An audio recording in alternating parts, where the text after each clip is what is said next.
Ana, bienvenida al podcast, a Wonder Mind Podcast. Yo le llamo el podcast para las mentes curiosas y en este caso hoy vamos a hablar de trastornos de la conducta alimentaria.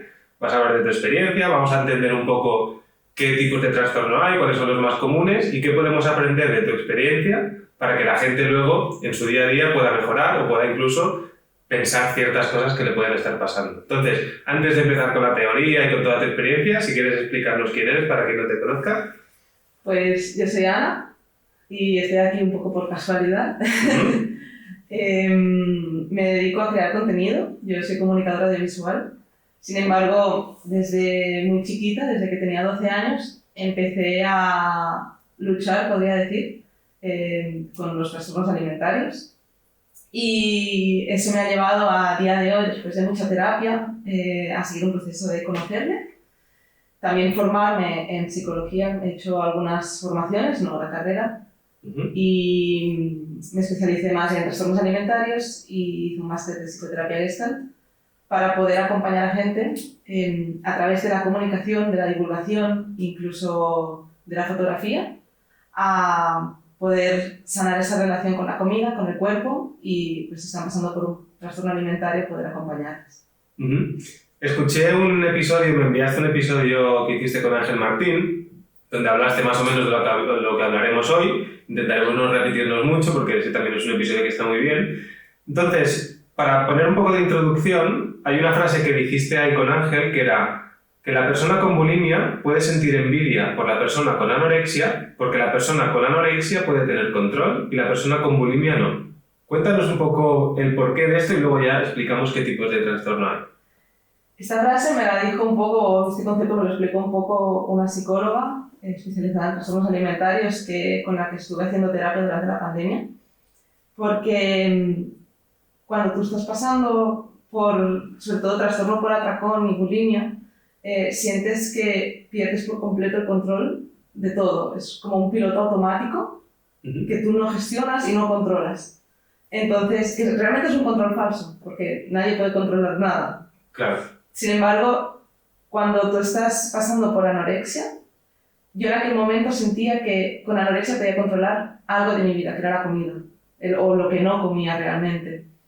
Y cuando tú estás en anorexia, igual sientes como está todo bien, lo estoy controlando todo, está todo en orden, yo controlo, ¿no? Que es una mentira que nos creemos todos en general. Siempre digo que el yo controlo y el yo puedo con todo son mentiras. Y en cambio, cuando estás en trastorno por atracón, bulimia, es una lucha contigo mismo de no estoy gestionando nada, se te va todo de las manos y te crea un bucle de desespero muy grande también. Es una herramienta, vamos a decirlo así, es una herramienta que en un momento ocasionado que sucede algo y las emociones que estás sintiendo no las sabes gestionar y te abruman, usas eso como herramienta para tapar. Vale, un parche. Ajá. Vale. Entonces, en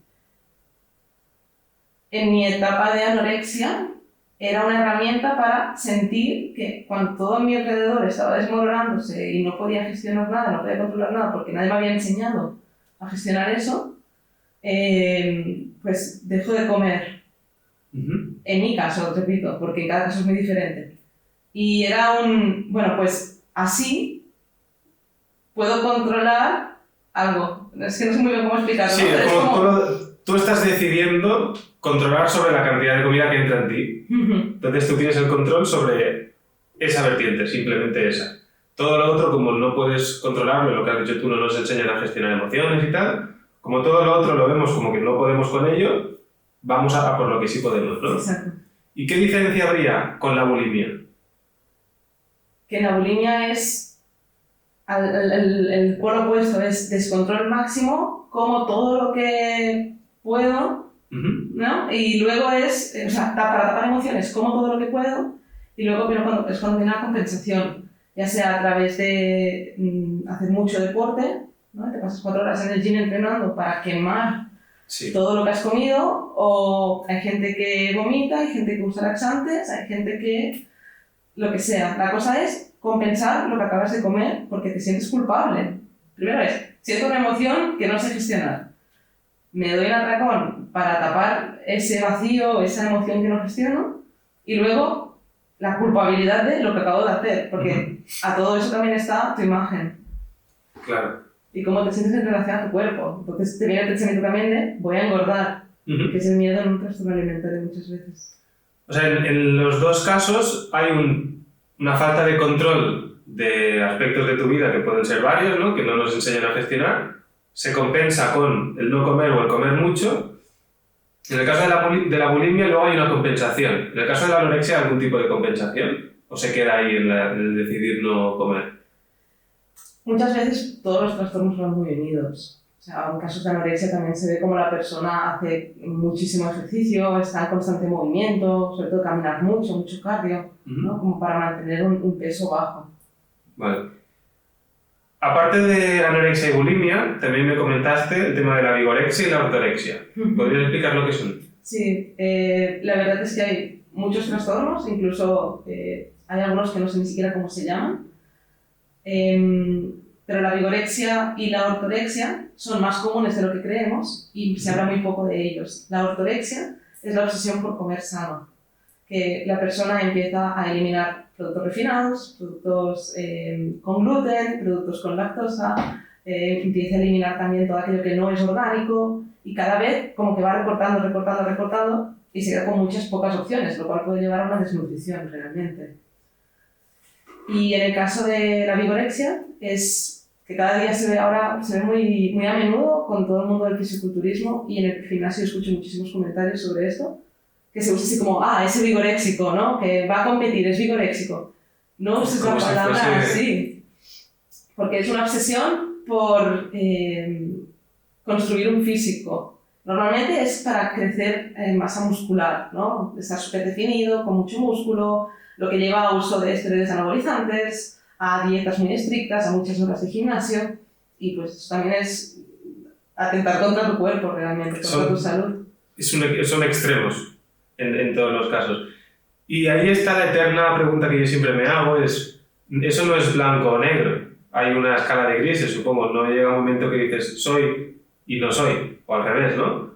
¿Cuándo puedes determinar si es una persona con anorexia, con bulimia, con vigorexia, los casos que has puesto? ¿Cuándo puedes diferenciar si ahora sí me tengo que preocupar y ahora pues aún falta mucho, digamos, o si es que llega? Yo creo que si te preocupas, si te lo cuestionas, es que algo hay.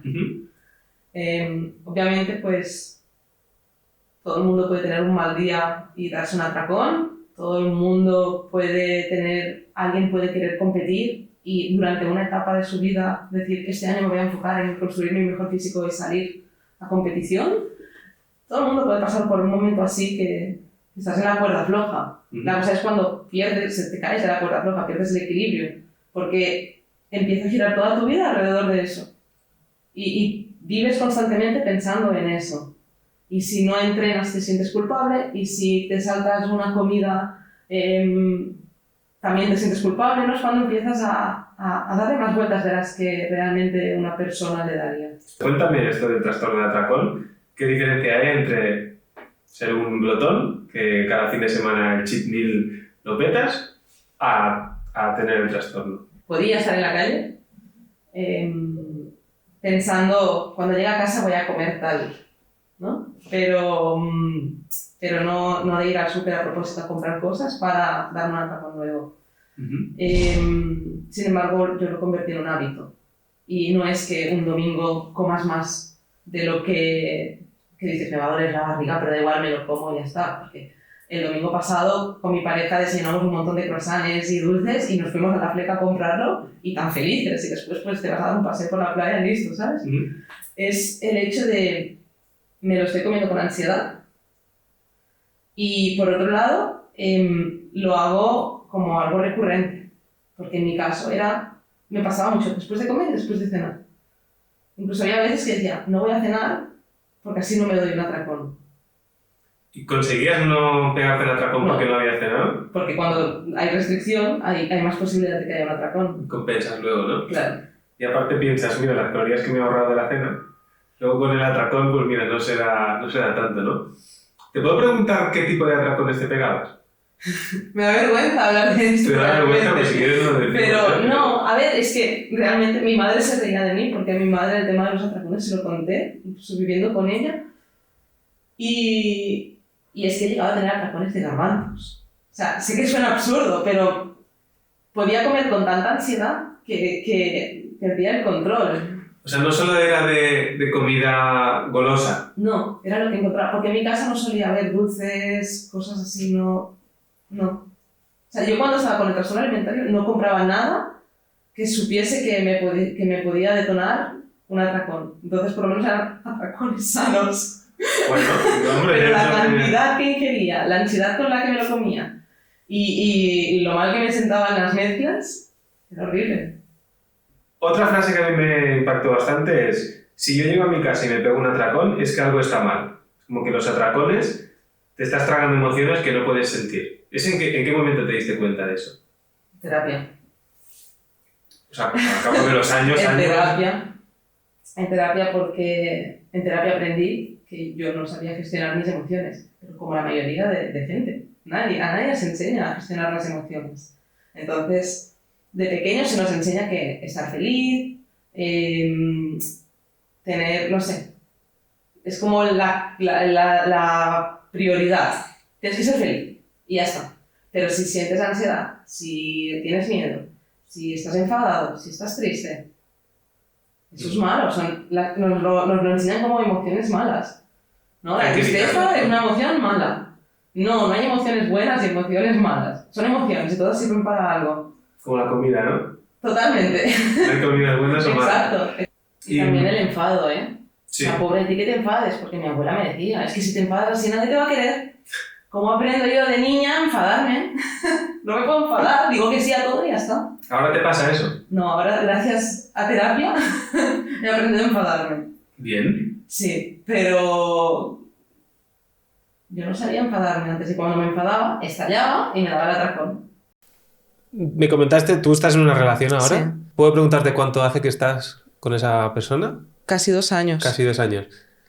O sea, ¿fue hace 2 años en qué situación estabas tú en cuanto a los trastornos? Muy mal. Hace 2 años estabas muy mal. Muy ¿Y mal. cómo afectó eso a tu relación al principio? Si te lo puedo preguntar. Yo siempre le he dicho que gracias a él yo aprendí a comer, aprendí a entrenar y para mí desde que estoy con él como que he podido, obviamente también gracias a terapia y gracias a todo mi proceso personal, pero él me ha ayudado muchísimo, sobre todo al ver que otra persona está comiendo más cantidad, entrena y todo está bien, ¿no? Y que los hidratos no son el demonio. Por la noche que no Totalmente, tienen el doble de calorías, al ¿no? revés, o sea, es como, vale, cocinamos para los dos, pues voy a comer mi plato de arroz y ya está, y no pasa nada.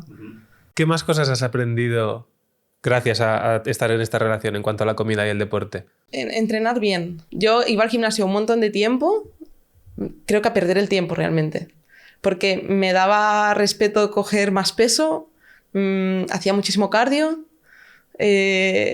no entrenaba... No sé, era como que hacía 4 series, 12 repeticiones y ya, ¿no? Y al final te das cuenta de que así no vas a hacer nada. Y un día me dijo, ¿pero cuánto tiempo llevas entrenando? Y yo, muchos años. Dijo, pues vamos a entrenar bien, venga. No fue tan así, pero un poco. Entonces sané también la relación con el deporte, porque me di cuenta de que entrenando bien también había cambios en mi cuerpo. Y sí... Y no pasaba nada si un día no iba al gimnasio. Claro. También podía descansar. Debía descansar. Creo que en todo proceso de sanación de un trastorno alimentario tienes que pasar, porque tú estás en un extremo súper rígido, ¿no? De controlo cada paso que doy, controlo cada caloría que ingiero, controlo todo lo que hay en mi vida, hasta los vasos de agua que me bebo y las horas de sueño. Creo que es necesario irte al otro extremo de... como lo que me da la gana, entreno cuando me da la gana, duermo lo que me da la gana y hago lo que quiero. Porque cuando estás al otro extremo y te das cuenta que no pasa nada, es cuando puedes encontrar tu equilibrio y tu punto en el centro.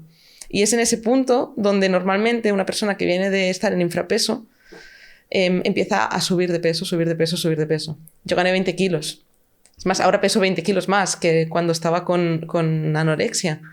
Y para mí fue caos ver cómo en pocos meses subía tanto de peso. O sea, fue negativo para ti al Totalmente. principio. Yo quería subir de peso, pero no quería... Para mí fue pierdo el control y recaí. Y eso es lo que suele pasar. Pierdes control, recaes, hasta que de repente empiezas a hacerlo de una forma mucho más consciente, con ayuda de un terapeuta y de la gente de tu entorno, que es súper importante, rodearte de personas que te puedan comprender y apoyar. Y por si alguien que escucha eso está en ese proceso que le da miedo el subir, el miedo de soltar el control y de fluir un poco más, es como el dar esperanza de que no pasa nada si tocas el otro extremo porque encuentras tu punto. Llegará un punto en que volverás al equilibrio. ¿Y tú cómo aprendiste eso? Aparte de llegar a los dos extremos, ¿simplemente fue eso o hubo algo más que te ayudó a entender y aceptar que estaba bien ir hacia esa dirección? Es que siempre lo digo, para mí es la terapia. O sea, era el ir cada semana. Era un poco que me dijeran, eso está bien. ¿No? Yo preguntaba, ¿está bien que me pase esto? Sí, es normal, tranquila. No sé, más que nada el tener un sostén de un profesional que te pueda acompañar, porque da miedo. Da mucho miedo. ¿Y en qué momento decidiste ir a terapia? En 2019 yo había ido muchas veces a terapia, porque todo en mí empezó con la muerte de mi padre cuando yo tenía 12 años. Y la comida se convirtió pues, en mi forma de gestionar toda la rabia, toda la tristeza, que haz como si no hubiese pasado nada, mañana al cole, ¿no? Y para mí eso fue como, no, yo quiero quedarme en casa llorando y ya está. Entonces, conscientemente empecé con 16, 18 años a tener trastornos alimentarios.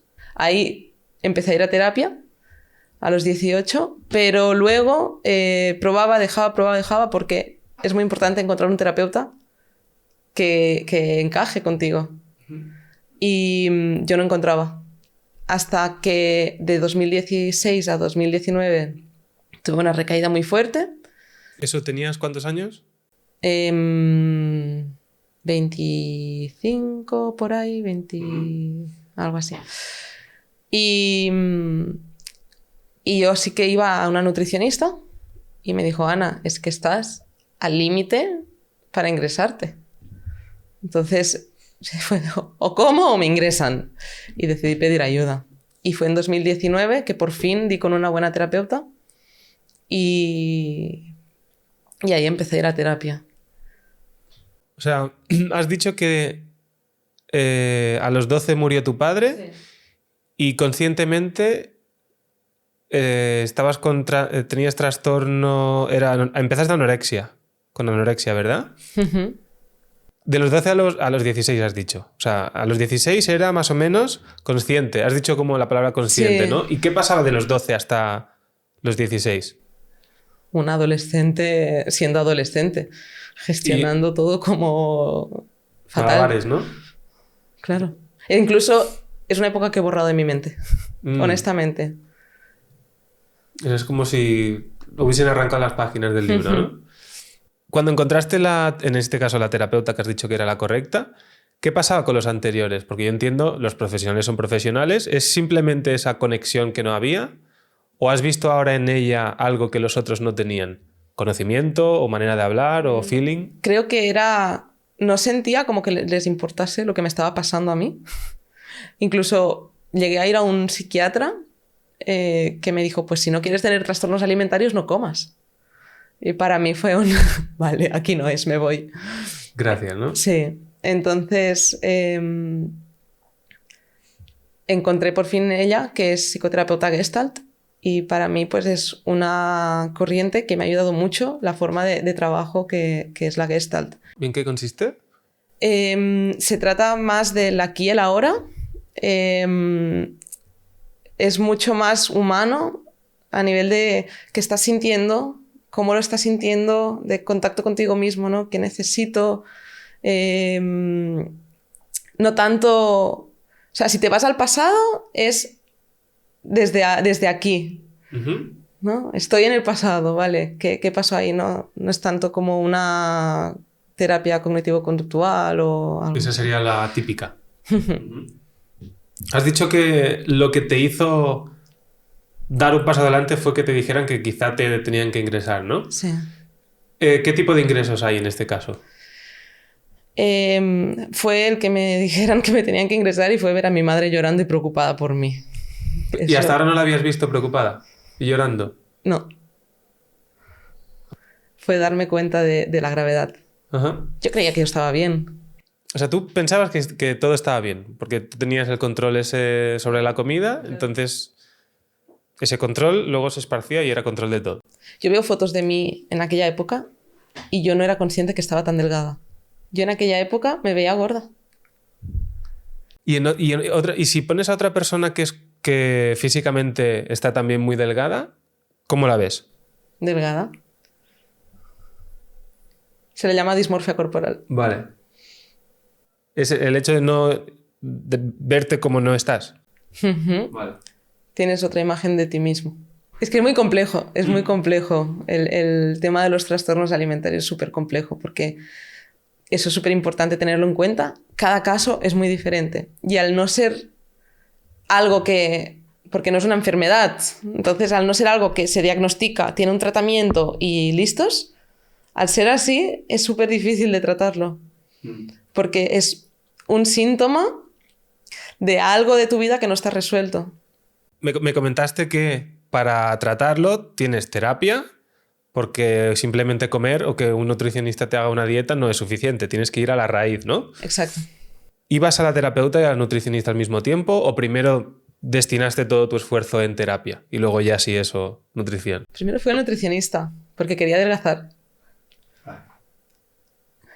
Cuando no necesitaba adelgazar. Entonces, por suerte, di con una muy buena nutricionista que lo que hizo fue ayudarme a comer sano, sin restringir, para poder construir músculo y perder grasa. Uh-huh.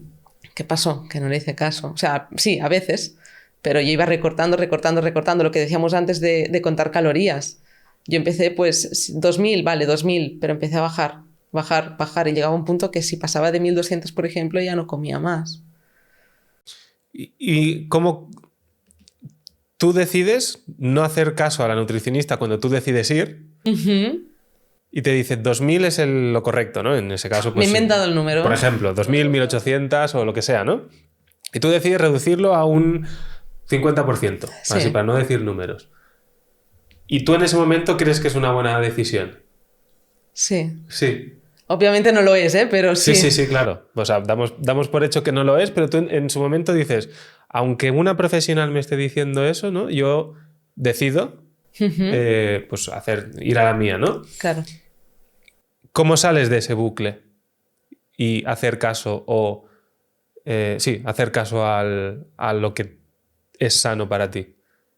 Fue un poco cuando al final me dio el toque de atención que me dijo, Ana, no puedes seguir bajando de peso. Vale, y ahí es cuando te dijo que quizá te ingresaban. Sí. Vale. Ahí dijiste no. Que además aquel día quiso venir mi madre a la nutricionista, entonces ella dijo eso y a mí no me quedaba otra. Ya. Yeah. Has dicho ahí que tu madre, bueno, que la viste triste y tal. Vamos a madre, a ser madre o padre o familiar que tenga un hijo, una hija o un amigo cercano. ¿Cómo puedes apoyar a una persona que está pasando por eso? Es complicado porque muchas veces la persona no se deja ayudar, ¿no? Cuando tú estás en anorexia, pocas veces pides ayuda. Porque, de nuevo, estás controlando. ¿Consideras que no la necesitas? Exacto. ¿No? Vale. En cambio, cuando estás pasando por un proceso de bulimia, atracón, ahí quizás te sientes tan desesperado que dices, necesito ayuda. Los padres lo ven, al fin y al cabo, ¿no? Aunque yo siempre como que lo quise llevar un poco a escondidas, mi madre tonta no era. Y creo que cuando tienes un hijo o hija o pareja o amigo o quien sea de tu entorno que está pasando por un trastorno alimentario, la peor forma de ayudarle es diciéndole, tienes que comer. Sí, es como el no estés triste que hemos comentado. Relájate si está con ansiedad. No, no, una persona con ansiedad no se va a relajar. Pues una persona con trastorno alimentario no la obligues a comer porque no va a comer. Entonces, o quizás haces, o sea, a mí me obligaban un poco al principio, ¿no? Entonces hacían lo contrario. Yo cada vez cortaba más. Y creo que formas de poder ayudar a alguien que está pasando por algo así es preguntarle, ¿cómo te sientes? ¿Te puedo ayudar en algo? ¿Qué necesitas? ¿No? Como que vea que estás ahí, pero que no vas a resolver sus problemas. Simplemente que estás ahí. Y si quiere, te lo contará. Si tú creas un espacio seguro donde la persona pueda comunicarse contigo, se va a abrir. Y, claro, dices que desde dentro notas que no hay nada que está mal, que no hay ninguna falta de control, porque tú sientes que tienes el control en esa situación. Entonces, si te viene alguien y te ves que está más o menos más cerca, que te va preguntando cómo estás, y tú en teoría ves que no te pasa nada, ¿cómo puede ayudarte alguien que venga y te permita abrirte? Porque te tienes que abrir de algo que en teoría no está pasando nada. Entonces, ¿cómo afecta positivamente que alguien te dé pie a abrirte si no necesitas abrirte de nada? Es que igual te das cuenta que sí. ¿No? Al final, cuando tienes, o sea, yo a la gente más cercana, me acuerdo que el primero que se lo conté fue a un chico que éramos súper amigos y él me ayudó mucho en aquel momento. Y luego se lo conté a mi mejor amiga, ¿no? Y sentía que por lo menos alguien me escuchaba. Y lo primero que me dijeron fue, pide ayuda. Pero en casa, ¿no? Mamá, me pasa tal, no te lo voy a contar porque sé que te voy a preocupar. Yeah. Es complicado. En tu caso, tú que has pasado por esa situación, cuando ya ves a alguien que sigue algunos patrones o tiene unas actitudes que tú dices es preocupante, ¿cómo ayudarías a esta persona? Creo que nunca se puede dar por hecho que alguien está pasando por algo así.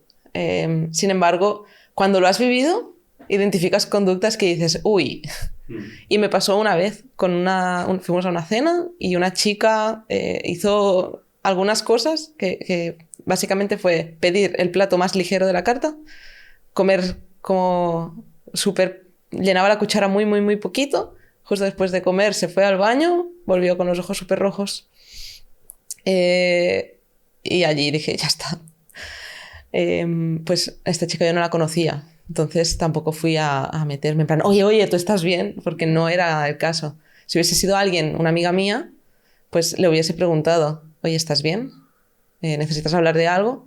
Y sobre todo hacerle ver que, oye, aquí es un espacio seguro, si necesitas hablar de lo que sea, estoy aquí, ¿no? Tampoco forzar, porque quizás no quiere hablar la otra persona, ¿no? Que es lo peor de, ¿pero qué estás? ¿Pero por qué te sientes así? Pero no, si no quiere hablar, no le fuerces a hablar. O sea, por lo que veo, lo que no haría sería animarla a comer más o simplemente decir, mira, pues mira esta dieta, sigue esta dieta que está súper bien, que es un poco lo que me comentaste, ¿no? Que parece que este tipo de trastornos se intentan solucionar enseñando a comer o haciendo dietas y me comentaste que digamos que no es lo que hemos hablado antes, ¿no? Que hay un problema raíz que es el que hay que tratar y parece que hoy en día se trata simplemente yendo al nutricionista o intentando cubrir o poner ese parche, ¿no?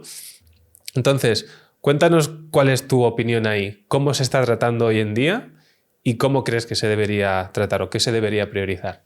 Es tan difícil hoy en día ir a terapia y no solo porque alguien diga, ostras, cuesta aceptar, ¿no? Que estás mal y que tienes que ir a terapia, sino también porque es caro, realmente. Entonces, si tú vas por la seguridad social, es muy difícil llegar a poder tener un seguimiento porque tendría que ser semanal con un terapeuta. Entonces, una opción que te dan es el ingreso. Centro de día o hospital ingresado y ya está, y de ahí no sales. ¿Qué sucede? Que en estos centros no te tratan como una persona, no te preguntan cómo te sientes, no te preguntan cómo estás, no te preguntan nada sobre qué necesitas ahora, ¿no? ¿Cómo te puedo ayudar? Sino que te tratan como un paciente con un peso que tiene que alcanzar otro peso para darle el alta. Entonces, sé de muchos casos, incluso hace poco de una chica que se escapó de uno de estos centros, una menor, ¿no? que si fuera un sitio donde te tratan como una persona, esto no sucedería. Porque cuando tú estás intentando sanar un trastorno alimentario, tu último problema es la comida. O sea, por ahí, obligándote a comer, nadie lo va a solucionar. Y es la forma en la que lo enfoca el sistema y los hospitales que hay hoy en día, o la mayoría de hospitales. No quiero tampoco hablar por todos porque no conozco todos los que hay. Pero el más conocido aquí... yo antes estaba muy en contra de este tipo de hospitales hasta que pude entender un poco también que hay casos muy extremos en los que o te ingresan o mueres. O sea, está tu vida en peligro. Ahí lo entiendo. Pero hace falta mucha más humanidad y un apoyo terapéutico mucho más, no sé, cercano, sensible, empático, porque es que no eres una persona con un peso y... No, o sea, así no, así lo que hacen es que simplemente, pues, ok, me esfuerzo a comer quizás y cuando me das el alta vuelvo a estar mal, porque nadie ha solucionado la raíz, que es qué pasó en mi infancia o qué evento traumático o qué sucedió que me llevó a desarrollar todo esto. Y te puedo preguntar, después de ir a terapia, ¿qué es lo que notaste o entendiste del pasado para que luego te pasase todo lo que te pasó? Esto da para 4 podcasts. Vamos a escoger una o dos o algo, no sé, algo que la gente quizás se pueda sentir identificado, porque al final lo que queremos es, sí, tú puedes hablar de ti lo que tú quieras, pero siempre que alguien se pueda sentir identificado y diga, ostras, pues eso quizá a mí también me ha pasado. En mi caso fue que de niña nadie me enseñó a gestionar mis emociones.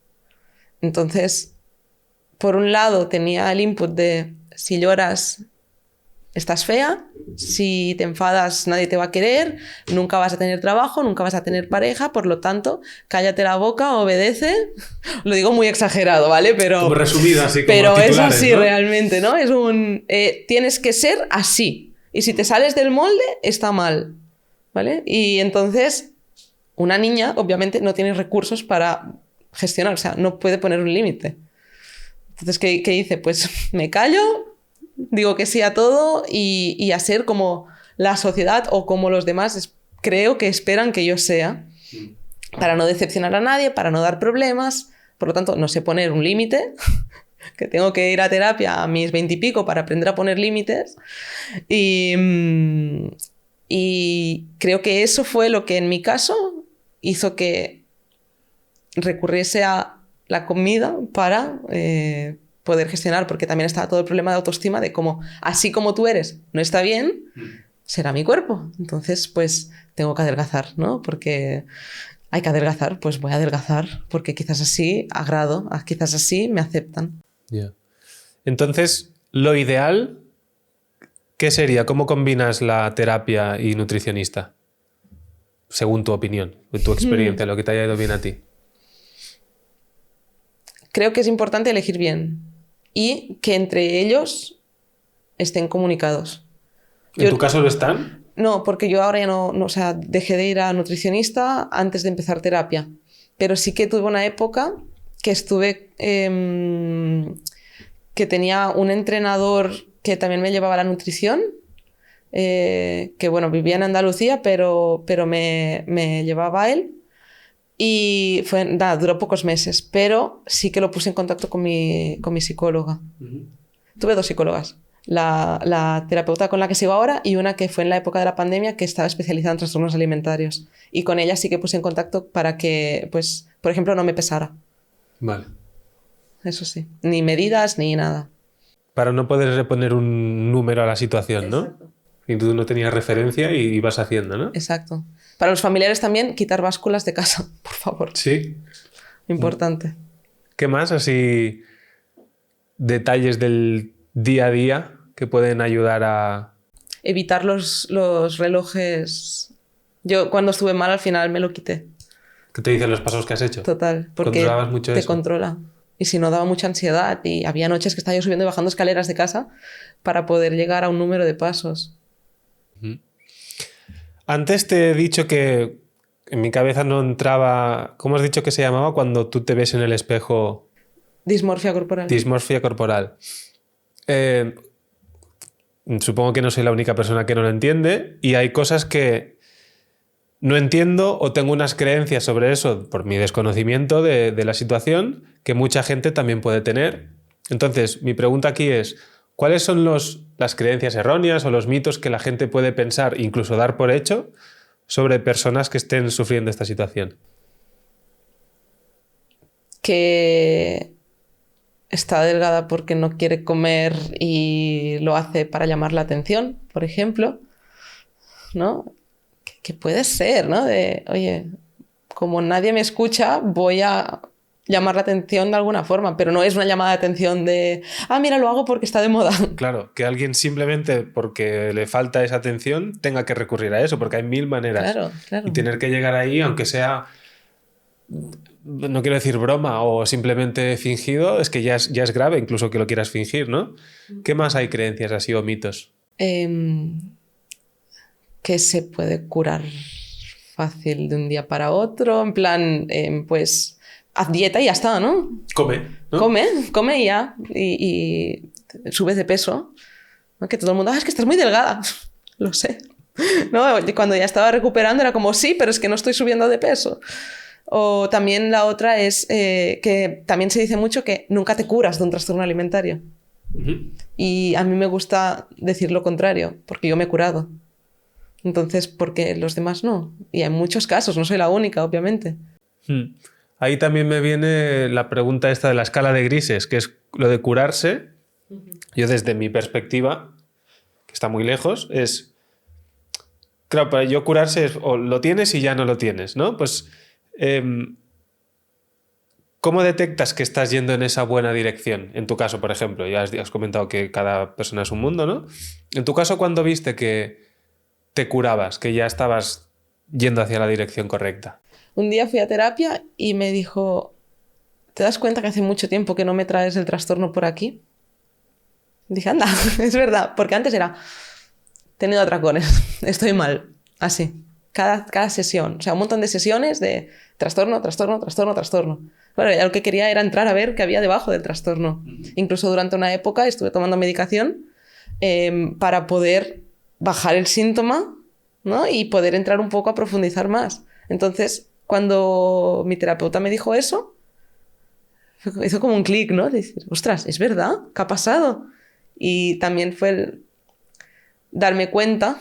Al final, el darse cuenta es importante. Darse cuenta de que ya no necesitaba la comida cuando había una emoción que no gestionaba, porque empezaba a poder gestionarla, empezar a enfadarme, empezar a poner límites, empezar a resolver. Y pues también que todos los atracones se van separando en el tiempo hasta que ya no hay. Que no es un proceso lineal, obviamente, ¿no? El proceso es como que subes un poco y caes, y vuelves a subir y caes, y vuelves a subir y caes, pero cuando caes nunca caes donde estabas al principio. Y así. Cuando hablamos de trastornos de conducta alimentaria, una consecuencia que podemos ver, que es lo más fácil, es lo que ves, que es extrema delgadez, ¿no? Que es como todo el mundo lo relacionamos con la anorexia. Aparte de la extrema delgadez, ¿qué consecuencias puede tener el hecho de padecer un trastorno de conducta alimentaria? Realmente te estás matando. O sea, se habla muy poco de esto y se tendría que hablar más porque para mí una consecuencia muy, muy grave realmente fue que tuve amenorrea durante 3 años, que es la pérdida de la regla. Y eso fue... darme cuenta, bueno, por un lado fue un shock porque no me sentía mujer. Incluso yo nunca en mi vida he querido ser madre, pero me planteé que no podría ser madre porque con amenorrea no podría tener hijos. Sentía que al no tener mi ciclo era una niña. No sé, fue un problema de identidad ahí también de... Es que no soy mujer, ¿no? Me falta algo que es mío. Y luego, por otro lado, porque cuando tienes amenorrea significa que tu cuerpo está al límite. Tu cuerpo está en modo ahorro máximo. Uh-huh. No puedo parar el cerebro o el corazón, paro el ciclo menstrual, porque no es importante. Y obviamente una persona que está así, ¿cómo se va a reproducir? Por lo tanto, paro esto. No destino energía a eso, ¿no? Que no lo necesita. Vale. Entonces, creo que el tema de la amenorrea es algo que sucede en muchísimas mujeres, sobre todo mujeres que están a dieta, que van a competir, y muchos preparadores físicos ni siquiera son conscientes de la gravedad de esto, que creo que es algo importante, porque estás llevando tu cuerpo a un extremo muy, muy bestia. Y un cuerpo que no tiene la regla no es un cuerpo sano, por mucho que quieras competir. Tienes que valorar en qué punto estás poniendo tu salud. Y eso pasa mucho, entiendo, en lo que has comentado de competir, y lo normalizan, supongo. Totalmente. Lo normalizan quiere decir que dicen, bueno, durante una época no lo voy a tener y ya me vendrá, sí. ¿O les da igual? No se le da importancia, es como, da igual, es algo normal, ¿no? Sucede y ya está. Pero tanto por entrenadores físicos como por las mismas mujeres. Sí. ¿Y eso por qué crees que es así? ¿Por qué piensan así? Creo que hay... Puedo entender que quieras competir durante una etapa corta, suceda eso. Pero cuando lo llevas tantas veces, ¿no? Como que buscas la afición a competir en todo y durante años, creo que llegas a un punto de obsesión. Entonces es cuando llevas muchos años llevando tu cuerpo a un extremo. O gente que, aunque no compitan, les gustaría tener como el cuerpo de competición durante todo el año y se someten a estrictas dietas y entrenos, incluso con fármacos, para bajar grasa. Y el cuerpo de la mujer necesita grasa. Necesita un mínimo de grasa. A mí eso me costó aceptarlo. Yo llegué a un 5% de grasa. Eso es de competir ya, ¿no? El cuerpo de la mujer necesita grasa porque si no, el sistema hormonal no funciona. Entonces... es esencial aceptar eso cuando estás... Hablo de anorexia porque es cuando normalmente estás en infrapeso. Pero es esencial aceptar eso y solventar eso lo antes posible, porque es muy difícil de revertir también. ¿Y eso cómo lo entendiste tú? ¿También terapia? Sí.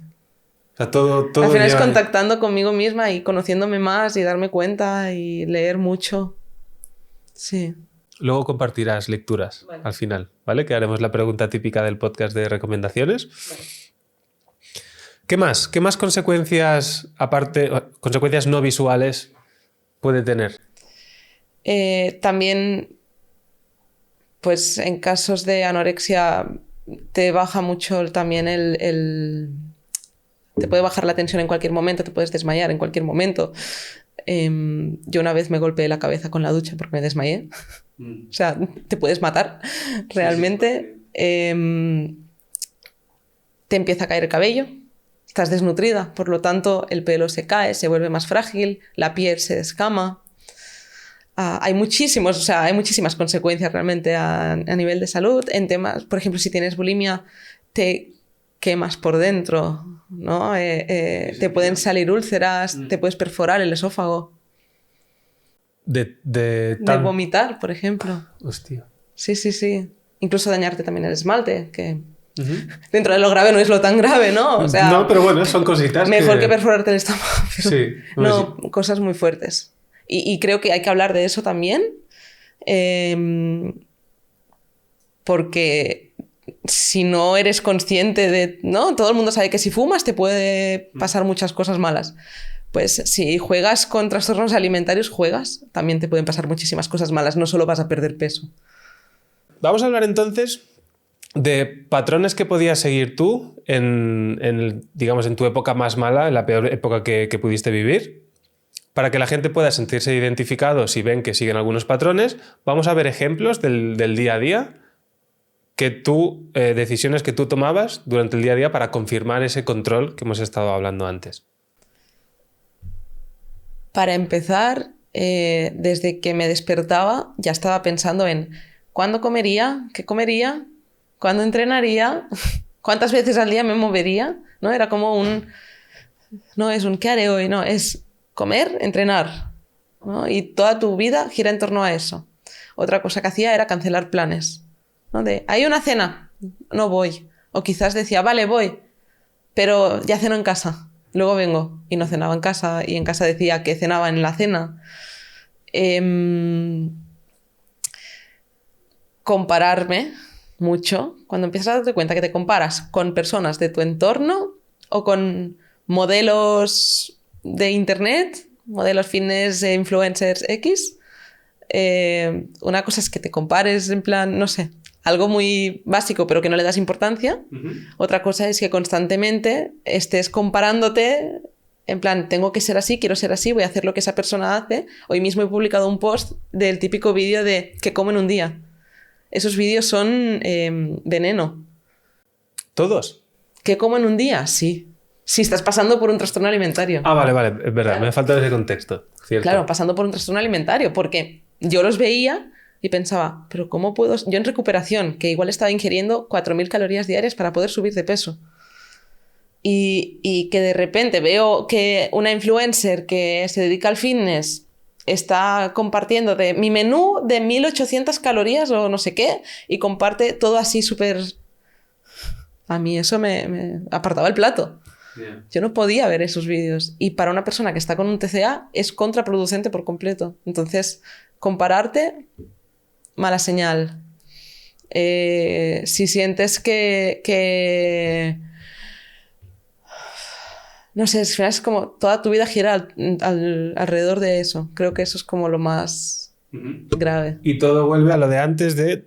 Has dicho que durante todo el día controlas todo lo que vas a hacer para tener esa sensación de control, ¿no? Exacto. Que volvemos a todo lo que hemos, todo lo que Exacto. hemos dicho antes. Y ahora al lado contrario, ¿qué cosas ahora no haces? O digamos, ¿qué límites te has puesto ahora? Hablando de límites que antes hemos hablado de eso. ¿Qué límites te pones ahora porque sabes que eso no es buena señal? No contar calorías. Ahora, a ver, ahora mismo lo tengo todo como muy normalizado, muy tranquilo, muy calmado. Entonces, pero lo que dejé de hacer para tal fue no contar calorías porque no conseguía nada. O sea, solo me estaba limitando. No contar pasos porque se volvía obsesivo, por lo tanto sabía que si eso me hacía daño o no lo hacía. Creo que eso, las dos cosas. No contar. No contar calorías, no contar pasos, no medir. No medir tanto, ¿no? Ni medirme, ni tallas, No. Soltar control. Igual la comida. Como sano, como saludable, como alimentos que me nutren. Pero si me apetece comer un bizcocho de chocolate y es martes por la noche, pues me como un trozo. No me comeré el bizcocho entero. Y si me comiese el bizcocho entero no pasaría nada porque es una ocasión y ya está, ¿no? Es Navidad, me como unos turrones, vale, no comes turrones durante 10 días, comes turrones el día de Navidad. Es se sale de los extremos probando los grises, ¿no? Claro, dándote balanceándote. Al final es experimentarlo tú. Por mucho que te lo digan, si no lo experimentas tú no te das cuenta. Vamos a hablar del cheat meal. Vamos a hablar de la comida trampa, cheat meal, cheat day, ya se pasa el cheat weekend, hay de cheat, que la misma palabra ya lo dice trampa, entonces esa palabra muy positiva no es. ¿Qué opinas tú del cheat meal o de la comida trampa? No necesitas una comida trampa. ¿Por qué? Porque cada día te puedes permitir comer algo. Y es sano. El problema del cheat meal es porque durante la semana... O sea, se ha creado el cheat meal debido a la restricción durante la semana, ¿no? Que hemos demonizado algunos productos, algunos alimentos, algunos ingredientes. Y realmente, si tú durante la semana te permites incluir algunas cosas que te gusten, no sé, si te gusta el chocolate, pues puedes comerte por la noche un trocito de chocolate. No necesitarás el fin de semana pegarte el cheat meal de tiro la casa por la ventana y me como todo lo que encuentro porque como durante la semana he estado aguantándome, luego necesito libertad, venga. Claro, cuanto más prohíbas, más vas a querer, que es lo que sucede siempre con todo. Algo prohibido es lo que se quiere. Pues si tú prohíbes alimentos, llega el fin de semana, que es un día que te lo permites... Adiós, muy buenas. Ahí. Que es como, ahora me ha venido la imagen como de una goma, ¿no? Cuanto más tires, Sí. Cuanto más restringas, luego ya eso es, vamos, Sí, que sí, explota. sí. Y gran parte de mis atracones, o sea, obviamente resolviendo la parte emocional fue importante, pero gran parte de mis atracones y que fue algo que mi pareja me dijo el día 1 y que yo dije, no tienes razón. Sí, tenía razón. Odio darle la razón, pero tenía razón. Te das atracones porque no comes suficiente. Y es así. Antes hemos comentado también el tema del deporte. Que con tu pareja aprendiste a comer bien y a entrenar bien. ¿Qué papel tiene el deporte en tu vida ahora mismo? ¿O cómo te ayuda en su día el deporte? Para mí el deporte ahora, o sea, ir al gimnasio es ir a despejar la mente realmente. O sea, es ir a desestresarme, a pasar un rato, no sé, me divierto también porque entrenamos juntos con mi pareja. Entonces, no sé, es también compartir un momento. A mí me gusta mucho ahora entrenar porque no lo hago con la presión de tengo que entrenar para bajar de peso, ¿no? Al revés. Ni tampoco tengo que entrenar para subir masa muscular, porque ahora se está creando una moda, estoy viendo a gente muy joven con necesidad de aumentar masa muscular y entre los que quieren ser levantadores de peso profesionales y los que quieren salir a tarima, hay una moda entre gente muy joven que dices, si tu cuerpo ni siquiera está desarrollado todavía, ¿no? ¿Qué haces ahí metido? Entonces, para mí el deporte ahora es eso, es disfrutar. También es salud y también porque me siento más fuerte, ¿no? Agradezco poder levantar una caja y no quedarme ahí pegada, porque cuando estaba con anorexia, que entrenaba mucho pero muy mal y con mucho cardio, me fracturaba, o sea, me lesionaba mucho, ¿no? Y me rompí huesos que no sabía ni que existían realmente, porque, o sea, suena raro, pero era un esqueleto andante, ¿no? Entonces, para mí el deporte es salud física y mental. ¿Qué tipo de entreno haces en el gimnasio? Yo entreno fuerza en el gimnasio. Sí. ¿Y cardio? ¿Haces algún tipo de cardio? Paseando al perro. Suficiente. Sí, más que nada, tampoco vamos a entrar mucho en detalle porque no sé tú qué conocimientos puedes tener así como de entrenamiento de fuerza, cardio, pero siempre se ha pensado, ¿no?, que si quieres adelgazar, cardio. Y que el cardio es como el rey. Y ahora, por un lado, está bien que la gente está empezando a entender que hacer sentadillas está bien, que hacer peso muerto está bien y que, sobre todo las mujeres, ¿no?, que no me voy a poner enorme por hacer sentadillas, ¿no? No me van a salir aquí músculos enormes. Pero bueno, sí que es cierto que ahora se está convirtiendo en una obsesión. Es como que no sabemos ir a un punto medio. Siempre tenemos que ir o solamente cardio y que correr y hacer medias maratones es lo mejor del mundo. O ya me voy hacia el otro lado, pero no me quedo en medio, me quedo ya en el extremo del entrenamiento de fuerza, ¿no? Entonces, está bien que compartas que haces el entrenamiento de fuerza para que la gente también cuando vea esto entienda que el entrenamiento de fuerza en una mujer es algo que, igual que se recomienda a un hombre, se recomienda a una mujer. Sí, al final son modas, ¿no? En los 90 tenías que ser súper delgada, súper alta y sin curvas ni nada, ¿no? Y ahora está la moda del fitness. Pues bueno, son modas, la cosa es el sentido común. Y mi entreno separo por grupos musculares, no sé ni si está bien ni si está mal, no soy experta en eso, pero sí entreno espalda, sí entreno pecho, sí entreno brazos, no solo entreno pierna, porque parece que las mujeres solo puedan entrenar pierna y glúteo, y no es real, y por mucho que entrene espalda, no me voy a poner como un armario porque soy mujer y porque mi cuerpo como mujer no puede desarrollar tanta masa muscular como si fuese un hombre, pues sí. Porque es inviable, no pasa. O sea, o te pinchas o no te pones súper musculada, y es real. Y cualquier persona, o sea, obviamente da respeto cuando, que eso también sucede, ¿no? Cuando estás en recuperación de un trastorno alimentario, que no te dejen hacer cardio.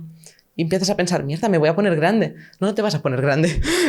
No te vas a poner grande, no te preocupes. Lo curioso es saber de dónde salen estas ideas, ¿no? Porque se cree y se cree de verdad. O sea, ¿de dónde sale? Así como opinión, si crees que... Yo creo, exceso de información y muy malos divulgadores. Hay mucha información y información muy mala en Internet. Y como todo el mundo tiene acceso a esa información, hay muchas falsas creencias. Totalmente. Mucha información, también hay muy buena, pero cuesta. Cuesta encontrarla. Y claro, sí. Tampoco... Nadie nos enseña a gestionar emociones, nadie nos enseña a diferenciar un contenido bueno de uno malo. No. Porque alguien con un cuerpo que aparentemente dices, hoy le vaya cuerpo, ¿no? Parece que todo lo que hace... Parece que ese cuerpo lo ha conseguido gracias a todo lo que te recomienda. Que eso a veces no es la realidad, ¿no? Te puede venir uno, me lo invento, pues dieta carnívora, o hacer este tipo de entrenamiento, o hacer CrossFit, que es lo mejor, o pilates, o lo que sea. Si te lo recomienda alguien que tiene el cuerpo que tú quieres tener, pa'lante. O sea, es el filtro que se tiene, parece. Eso me da mucha rabia porque parece que si no tienes ese cuerpo, ¿no? No eres bueno. Y puedes ser súper buena entrenadora, ¿no?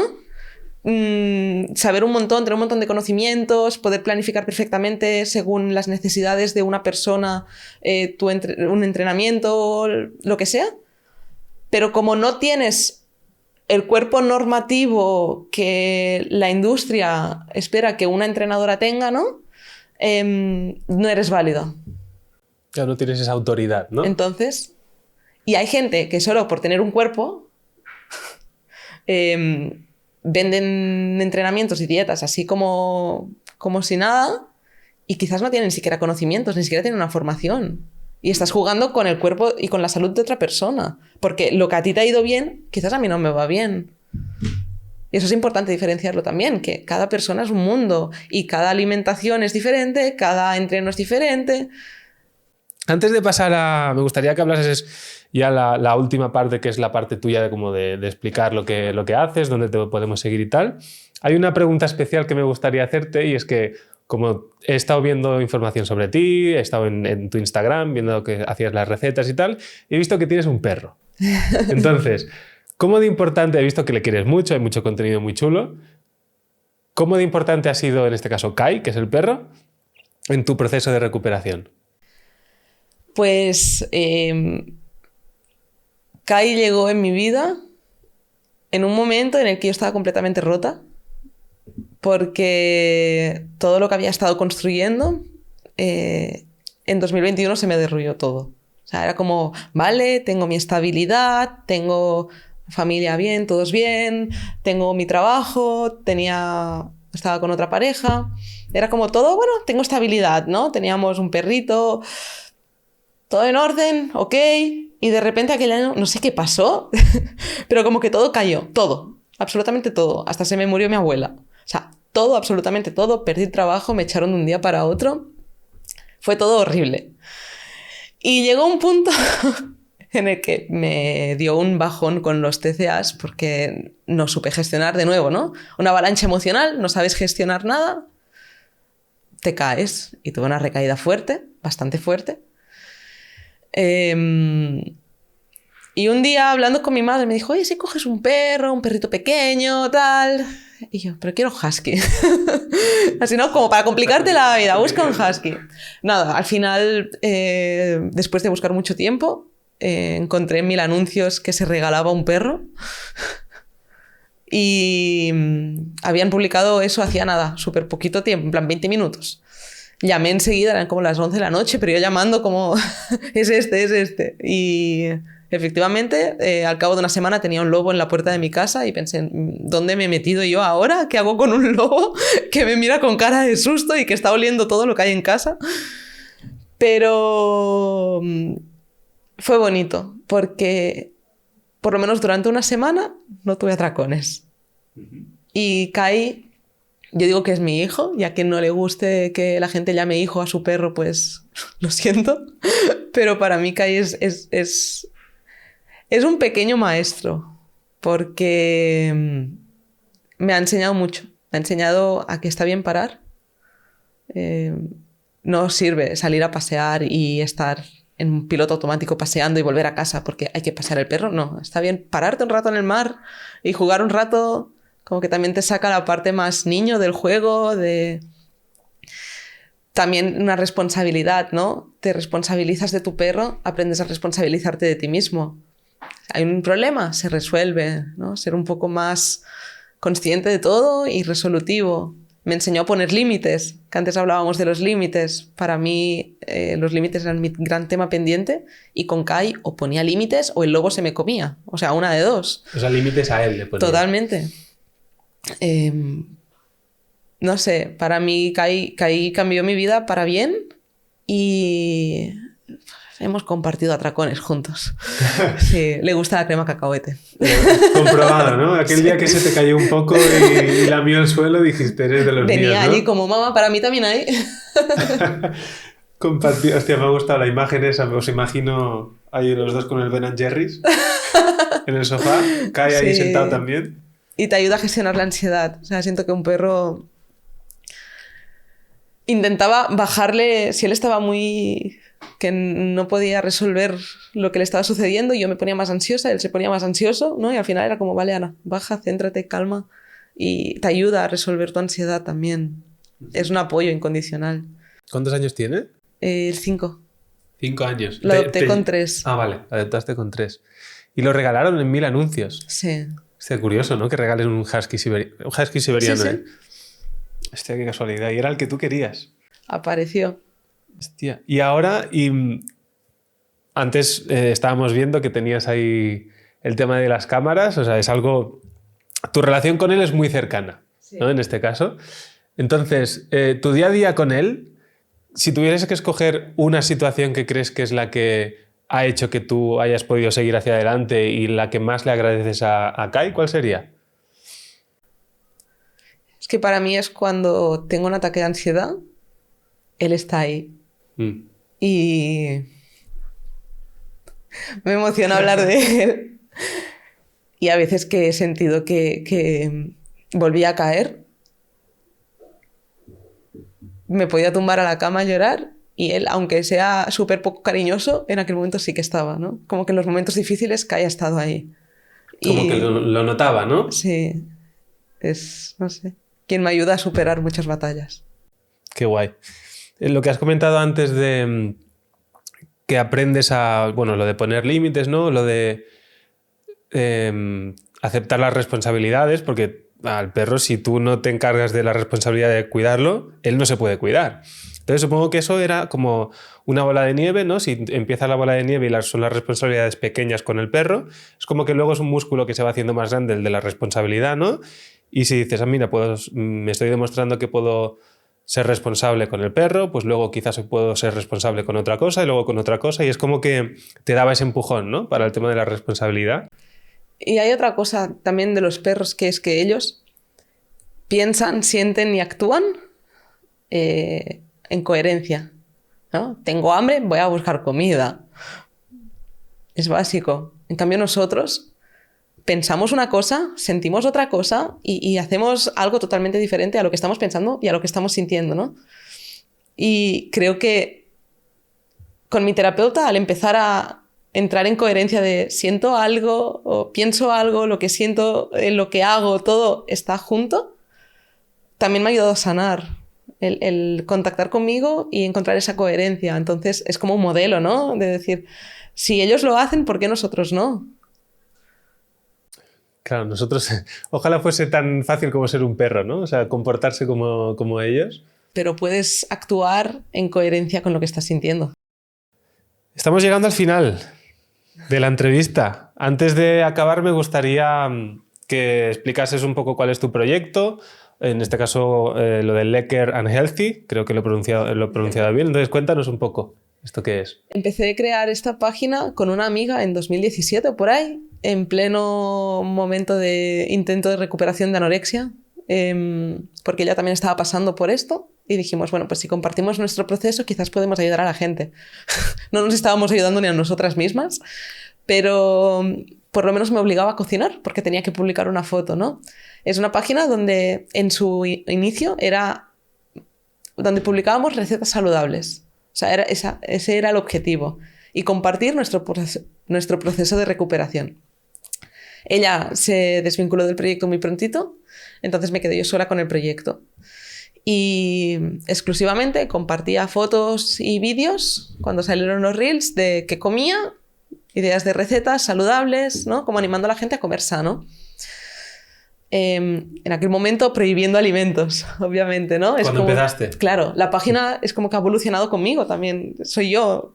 Y si yo he hecho un proceso que ha cambiado lo que he ido comiendo, porque antes no comía carne, ahora he empezado a comer carne otra vez, porque me di cuenta que era una restricción del trastorno. Entonces sí, daría para 20 podcasts. Entonces esta página fue, como digo, cambiando y ahora es un espacio, siempre digo que es un espacio seguro. Mucha gente me contacta contándome sus problemas y a mí me encanta el poder, sobre todo siempre animo a pedir ayuda a un profesional, pero poder como ofrecer este espacio de que es que quizás esta persona nadie, o sea, no puede hablarle a nadie porque no tiene a nadie de confianza con quien poder contarle lo que le está pasando y quizás solo necesita abrirse. Entonces yo hablo de salud mental, yo hablo de comida, hablo de cosas del día a día que me hacen feliz, comparto 1000 cosas de Kai, comparto lo que me gusta hacer y reflexiones que a mí me han ayudado en mi proceso de recuperación para poder animar a la gente también a que de aquí sí se sale, de que de un trastorno alimentario te puedes curar, que no es algo que dure toda la vida y que si yo lo he hecho, ¿por qué tú no, no? O sea, digamos que serías ese vínculo o ese apoyo que hemos dicho antes, el que te pregunta cómo estás, ¿no? El que te da pie a explicarte, aunque sea por un mensaje, que hay veces que incluso pillamos más confianza a un desconocido por ese feeling que pueda haber que a los más cercanos, que son en teoría los amigos o incluso familiares, ¿no? Totalmente, porque un desconocido quizás no te juzga. En cambio, una persona cercana, como te conoce, le preocupa, quiere rescatarte, quiere sacarte de ahí, no puede sacarte de ahí porque no es cosa suya y no se lo cuentas o se lo cuentas y la cosa termina fatal. Se permite el lujo de decirte lo que tienes que hacer, Sí. ¿no? Por último, vamos aparte de ir a tu cuenta y que vean el contenido que haces o incluso tenerte a ti ahí de apoyo, siempre me gusta pedir al entrevistado que nos dé algunos recursos, ya sean podcasts, libros, documentales, películas, lo que sea, para que la gente también pueda aprender sobre el tema o que a ti te gusten y quieras compartir. Un libro que a mí me ayudó mucho en plena pandemia fue a reconocer que tenía un trastorno y dar el paso a, durante una época concreta, tomar medicación, que a mí personalmente me ayudó, aunque yo no soy partidaria, pero en ese momento pues hay veces que es necesario. Se llama Tostadas y mermelada para el desayuno, si no me equivoco, y habla de trastornos alimentarios, básicamente. Y te ayuda, si tú lo estás pasando, a identificar lo que te está pasando, o si alguien de tu entorno pues tiene, cómo poderle ayudar. Y luego hay 2 libros más que a mí me han ayudado mucho, que sí que a nivel de salud mental te pueden ayudar, no son tan concretos, pero uno se llama De la codependencia a la libertad, de Krishnananda, que habla mucho de cómo creamos vínculos y relaciones, la forma de relacionarnos, de cómo podemos crear dependencia, porque no solo podemos crear dependencia de una pareja, también de familia, de un trabajo, de un perro, ¿no? También sí. hay vínculos, al final es un poco cómo te relacionas y te ayuda a tomar conciencia de eso.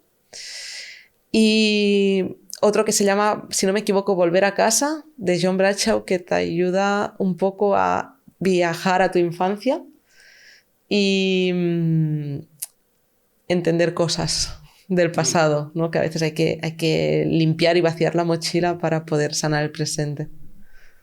Qué guay. ¿Hay alguno más que quieras recomendar? Si no, yo creo que con esos... Hay 2 podcasts que están muy bien, que a mí me gustan, que me han acompañado durante bastante tiempo. Uno, el de Ángel Martín, que lo recomiendo muchísimo porque al final hay que hablar de salud mental sin filtros.